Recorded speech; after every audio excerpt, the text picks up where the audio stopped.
हमारा नमस्कार। अविरल टाइम्स में आप सभी का स्वागत है। आज की चर्चा में हमारे साथ हमारे कार्यकारी संपादक श्री सतीश चंद्र मिश्रा जी। नमस्कार। दर्शकों को भी नमस्कार। आज का विषय भारत के लिए एक बहुत बड़ी चेतावनी के बारे में है। भारत के ऊपर मंडरा रहे एक बहुत बड़े खतरे के बारे में है, क्योंकि बांग्लादेश में तख्ता पलट हुआ, हसीना बेगम अपदस्थ हो गई। उसके बाद जो अंतरिम सरकार बनी, एक बहुत चौंकाने वाला खुलासा हुआ है कि इस अंतरिम सरकार ने अपनी जेल के सभी आतंकवादियों को रिहा कर दिया।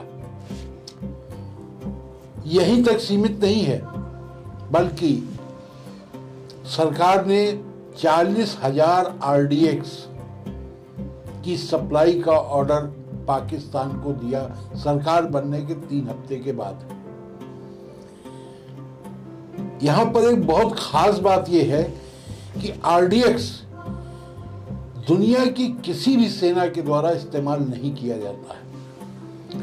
तो सतीश जी, हम आपसे पूछना चाहेंगे कि आखिर इसके पीछे मकसद क्या है, उसके पीछे क्या साजिश हो सकती है? नहीं, प्रथम दृष्टया तो नहीं, पूरी तरह से साफ है कि वो भारत के लिए ही है, भारत के लिए खतरा है और भारत के लिए ही वो RDX खरीदा गया है। जो आपने कहा ना कि वो सारे उन्होंने आतंकवादी छोड़ने शुरू किए, जो बच्चे उनको भी छोड़ देंगे वो, और प्लस 40,000 किलो RDX खरीदा है। और वो RDX को दुनिया की कोई सेना इस्तेमाल नहीं करती है, वो आर्मी की चीज ही नहीं है, वो केवल आतंकवादियों के ही संगठन में इस्तेमाल होता है। तो उसका 40,000 किलो लेना, ये वो भी पाकिस्तान से, और वो भी पाकिस्तान से। वो तो खैर एक दूसरा अभी बताता हूँ उसका कारण क्या है। लेकिन सबसे खास बात यह है कि बांग्लादेश की जो सीमाएं हैं वो 3 तरफ से भारत से घिरी हुई है, और जो चौथी तरफ वो अरब सागर है। तो बांग्लादेश को अगर आप उसकी सीमा की बात करिए, उसकी सीमा की सुरक्षा की बात करिए, तो सिवाय भारत के किसी और से खतरा हो ही नहीं सकता। भारत के साथ उसके ऐसे संबंध नहीं रहे कि भारत उस पर हमला करने जा रहा है। उसके बाद ये 40,000 किलो RDX और प्लस वो जो पिछले 25 दिन हुए हैं, समझिए 25 दिन के अंदर उन्होंने करीब 75% तो आतंकवादियों को छोड़ दिया है। जो बचे हैं उनको वो बाहर निकाल रहे हैं। तो इसमें जो मेन मुद्दा है टंडन सर, कि ये सौदा कर कौन रहा है। जरा गौर करिए कि एक जो वहाँ लोकतांत्रिक पद्धति से चुनी गई सरकार थी, उसको पहले उन्होंने अपदस्थ किया, और फिर वो लाए मोहम्मद यूनुस को वहाँ पर। मोहम्मद यूनुस को 2006 में शांति का नोबेल पुरस्कार दिया गया है। और नोबेल पुरस्कार पाने वाला व्यक्ति आज जब बांग्लादेश की सत्ता में बैठता है, तो जो पहला सौदा करता है वो आतंकवादियों के संगठन के जो बारूद है उसके लिए इस्तेमाल करता है। तो अपने आप में पता चलता है कि लंबी साजिश है ये। और याद करिए कि अभी 3 दिन पहले, मैंने सोमवार को, आज शनिवार है, तो सोमवार को जो मार्क जुकरबर्ग ने चिट्ठी एक लिखी और उसमें जो कुछ उसने खुलासा किया है, उसके बाद तो पूरी तरह से बेनकाब हो जाते हैं कि किस तरह से अमेरिकन डीप स्टेट काम कर रही है।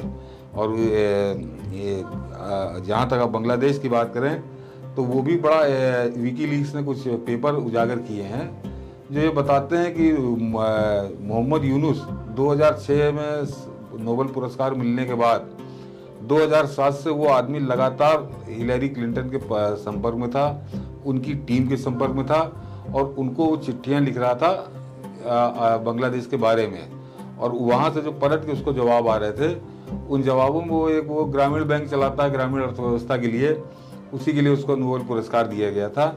लेकिन वो जो डीप स्टेट थी, जिसको डीप स्टेट आप कह सकते हैं, कि वो जो जवाब दे रही थी मोहम्मद यूनुस को, उसमें वो उसको सीधे सीधे बांग्लादेश की राजनीति से भी इन्वॉल्व कर रही थी। तो एक लंबा जो प्रोसेस चल रहा था, वो 2017 से 2024 17 साल चला, वो अब फलीभूत हुआ। और अब आने के बाद वो सीधे उसने जो पहला सौदा, कायदे से बड़ा सौदा जो किया है, वो RDX का वो कर रहा है। तो एक दूसरे बिल्कुल विपरीत ध्रुव है, उत्तरी ध्रुव, दक्षिणी ध्रुव, कि शांति पुरस्कार पाने वाला व्यक्ति और पहला सौदा वो। इसका मतलब तो मोहम्मद यूनुस तो मोहरा है।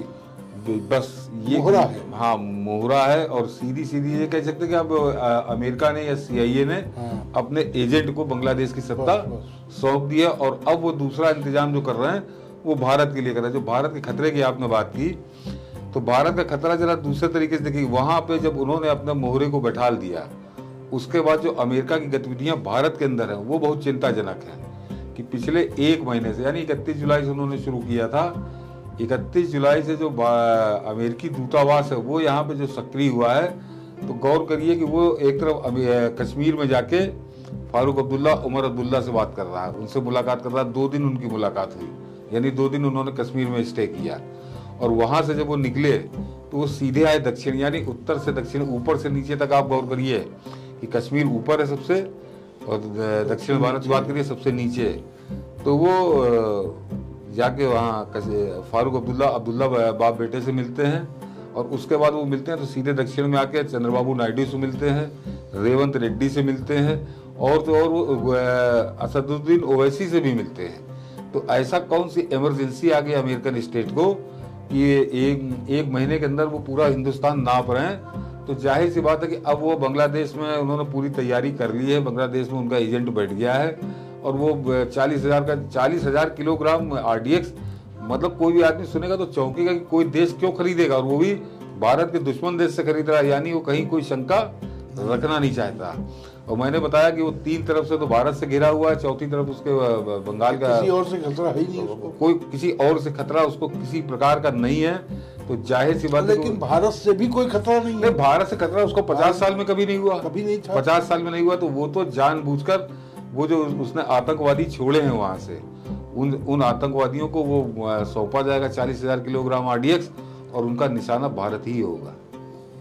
मतलब आतंकवादियों के माध्यम से भारत पर चोरी छुपे एक युद्ध की स्थिति पैदा करना है। हाँ, ये तो बहुत स्पष्ट है। ये तो पाकिस्तान भी समझ चुका कि हम भारत से सीधे युद्ध में नहीं लड़ सकते। 4 युद्ध लड़के वो देख चुका, बहुत बुरी उसकी हालत हुई, चाहे 1948 हो, सीधे तौर पर कारगिल में भी नहीं कर पाए। भाई 1948 हो, 65 हो, 71 हो या कारगिल हो, बहुत बुरी तरह से मारे गए। तो अपने जवानों की लाशें छोड़ के उनको भागना पड़ा। तो वो जानते हैं कि हम आतंकवाद से ही लड़ सकते हैं, और वही प्रयोग अब वो 2 तरफ से होगा। सबसे खास बात है कि पहले हमारी जो उत्तरी सीमा थी वहां ये करते थे, लगातार आ रहे थे। अब ये पूर्वी सीमा से भी प्रवेश करेंगे, और भारत को अब 2 फ्रंट पे लड़ना पड़ेगा। ये सबसे चिंताजनक बात है। और ये जैसे मैंने कहा 3 जगह से बांग्लादेश घिरा हुआ है, तो बड़ी ओपन सीमा है।